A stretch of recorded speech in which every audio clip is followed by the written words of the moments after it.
बच्चों तीसरा उत्प्रेरक हमारा स्वतः उत्प्रेरक। स्वतः उत्प्रेरक कौन से होते हैं? यानी अपक्रिया में बना उत्पाद ही अपक्रिया को वेग को क्या करे? बढ़ाए।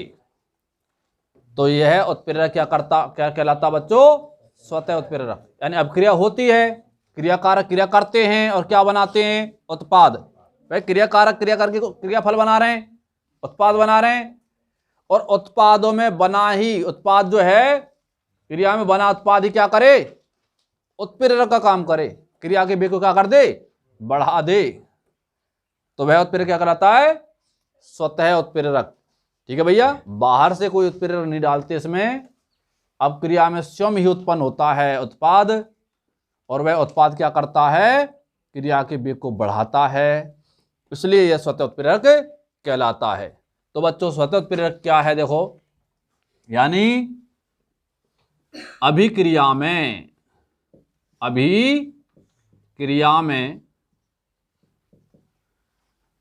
बना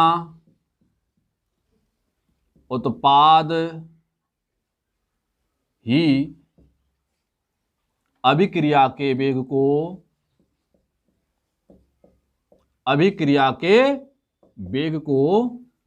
अभिक्रिया के वेग को बढ़ा देता है। अभिक्रिया में बना उत्पाद ही अपक्रिया के वेग को बढ़ा देता है। यह स्वतः उत्प्रेरक कहलाता है, या इसे स्वतः उत्प्रेरक कहते हैं। यानी अपक्रिया में बना उत्पाद ही क्या कर रहा है? अपक्रिया को बढ़ा देता है, यानी अपक्रिया के वेग को। किसको बच्चों? अपक्रिया के वेग को बढ़ा देता है, वेग को बढ़ा देता है। ठीक है, वह स्वतः उत्प्रेरक कहलाता है। उसे क्या कहते हैं? स्वतः उत्प्रेरक। यानी वे उत्प्रेरक जो अपक्रिया में बना उत्पाद क्या करे? अपक्रिया के वेग को बढ़ा दे, उसे क्या कहेंगे? स्वतः उत्प्रेरक। ठीक है बच्चों, उदाहरण देखते हैं स्वतः उत्प्रेरक का कि किस तरह से उत्पाद और अपक्रिया के वेग को बढ़ाता है। तो देखो बच्चों, जैसे एथिल एसीटेट होता है CH3COO-C2H5। क्या है बच्चों ये? Ethyl acetate. एथिल एसीटेट है ये। ठीक है बच्चों, एथिल एसीटेट जो होता है ये क्रिया करता है और क्रिया करके बनाता है क्या? एसिटिक अम्ल CH3COOH। क्या बना ये बना बच्चों एसिटिक अम्ल बना, और एल्कोहल भी बनता है C2H5OH। क्या है बच्चों ये? एल्कोहल, जिसे एथेनॉल भी बोलते हैं। क्या बोलते हैं? एथेनॉल भी बोलते हैं। तो जैसे ही एथिल एसीटेट क्या करेगा? एसिटिक अम्ल बनाएगा। जब तक एसिटिक अम्ल नहीं बनाए तब तो यह अपक्रिया धीमी गति से आराम से धीरे धीरे हो रही है, और जैसे ही अपक्रिया में क्या बन गया?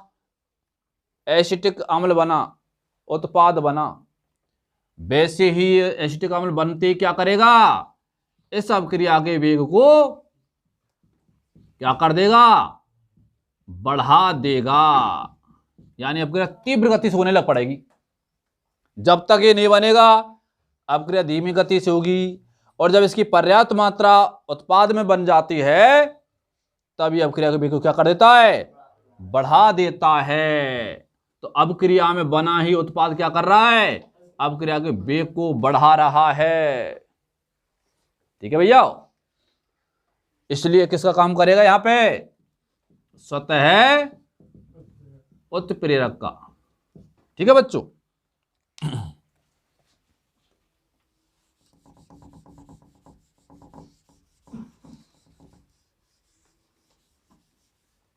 तो यहां पर ये एसिटिक अम्ल किसका काम करेगा? स्वतः उत्प्रेरक का काम करेगा बच्चों।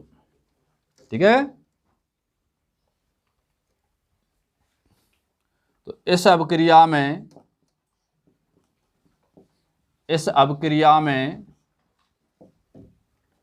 बना उत्पाद कौन? एसिटिक अम्ल। बना उत्पाद एसिटिक अम्ल अभिक्रिया के वेग को क्या कर रहा है? बढ़ा देता है। ठीक है, अतः यह स्वतः उत्प्रेरक कहलाता है। ठीक है बच्चों, तो इस अभिक्रिया में स्वतः उत्प्रेरक कौन हुआ? एसिटिक अम्ल हुआ। क्यों हुआ? क्योंकि ये अभिक्रिया को वेग को क्या करता है? बढ़ा देता है। ठीक है बच्चों, तो अभिक्रिया में बना उत्पाद ही क्या करे? अभिक्रिया के वेग को बदल दे, परिवर्तित कर दे, वह स्वतः उत्प्रेरक कहलाता है। ठीक है बच्चों, इसको उतार लेंगे आप।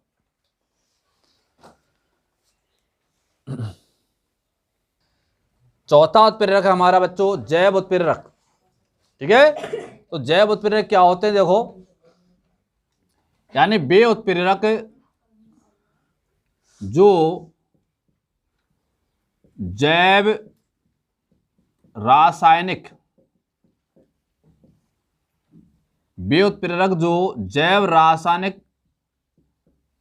अभिक्रियाओं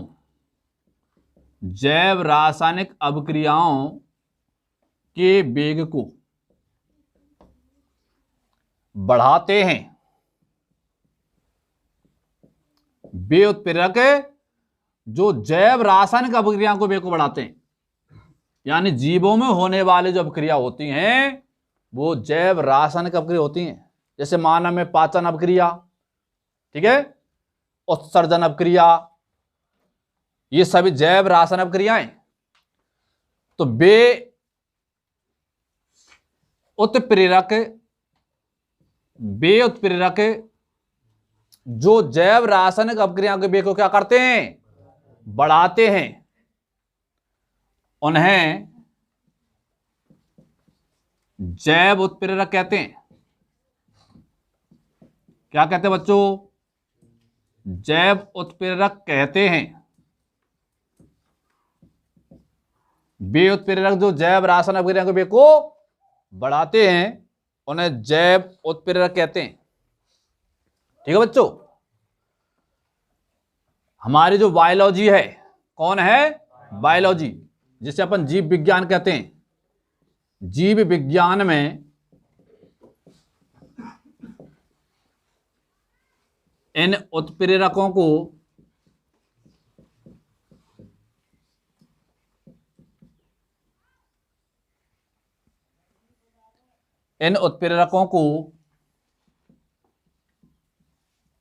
एंजाइम कहते हैं। यानी बायोलॉजी में उत्प्रेरकों को किस नाम से जानते हैं बच्चों? एंजाइम के नाम से जानते हैं, इन्हें एंजाइम कहते हैं। ठीक है बच्चों, रसायन विज्ञान में, केमिस्ट्री में इनको अपन उत्प्रेरक कहते हैं ना, उसको अपन बायोलॉजी में क्या कहते हैं? एंजाइम कहते हैं। और ये एंजाइम क्या होते हैं?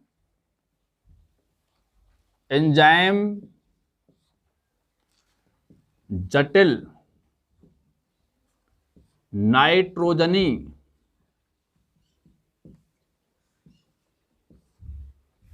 कार्बनिक यौगिक होते हैं।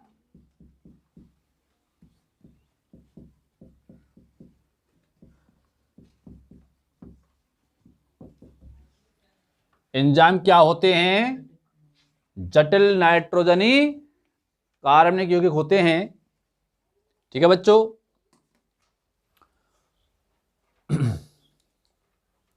उदाहरण देखेंगे आप, जैव रासायनिक अभिक्रिया का उदाहरण देखो।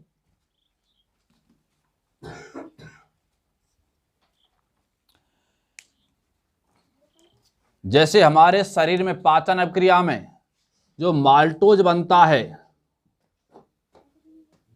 माल्टोज, जिसको माल्टेज एंजाइम, माल्टोज को माल्टेज एंजाइम किस में बदलता है? ग्लूकोज में। ठीक है बच्चों, तो माल्टोज किस में बदलता है? ग्लूकोज में बदलता है। पाचन क्रिया के दौरान जो माल्टोज जो बनता है, माल्टोज शर्करा, ग्लूकोज में बदल जाता है। लेकिन कौन बदलता है इसको? माल्टेज। तो ये माल्टोज को माल्टेज एंजाइम ग्लूकोज में बदलता है। और आपको याद होना चाहिए ये ग्लूकोज ही है जिसके ऑक्सीकरण से माइटोकॉन्ड्रिया में ऊर्जा उत्पन्न होती है। ठीक है बच्चों, और यह ऊर्जा हमारे शरीर को कार्य करने के लिए काम आती है। ये ना भोजन से ऊर्जा मिलती है, तो भोजन में क्या है? ग्लूकोज, और ये ग्लूकोज हमें तुरंत ऊर्जा प्रदान करने के लिए काम आता है। ठीक है बच्चों, तो माल्टोज को ग्लूकोज में बदलने में कौन सा एंजाइम काम आता है? माल्टेज। एक और उदाहरण देख लो, जैसे यूरिया NH2CO NH2, ये क्या है बच्चों? ये यूरिया है। आप खाद देते हैं ना खेतों में, वही यूरिया है ये। जैसे यूरिया को आप खेत में देंगे, खेत में पानी होगा और इसके साथ क्रिया करेगा पानी के साथ। ठीक है बच्चों, और ये अमोनिया में बदलेगा और CO2 गैस बनेगी, तो ये अमोनिया बनता है। लेकिन इस यूरिया को अमोनिया में बदलने के लिए काम आने वाला जो एंजाइम है वो कौन है? यूरिएज। ये यूरिएज एंजाइम जो होता है बच्चों, वो यूरिया को अमोनिया में बदलता है। और ये अमोनिया ही है जैसे मिट्टी से पेड़ पौधे जड़ों द्वारा ग्रहण करते हैं और पेड़ पौधों का क्या होता है?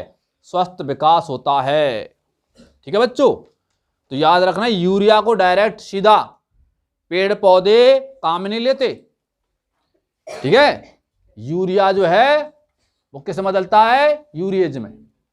तो इसी तरह से बच्चों हमारे शरीर में भी जो अवशिष्ट पदार्थ होते हैं ना, जो अतिरिक्त जो यूरिया होता है हमारे शरीर में, उसको भी यूरिएज जो एंजाइम होता है वो अमोनिया में बदलता है। ठीक है, तो अवशिष्ट पदार्थ के रूप में ये हमारे शरीर से क्या करते हैं? समय समय पर बाहर निकलते हैं, मूत्र के रूप में बाहर निकलते हैं बच्चों।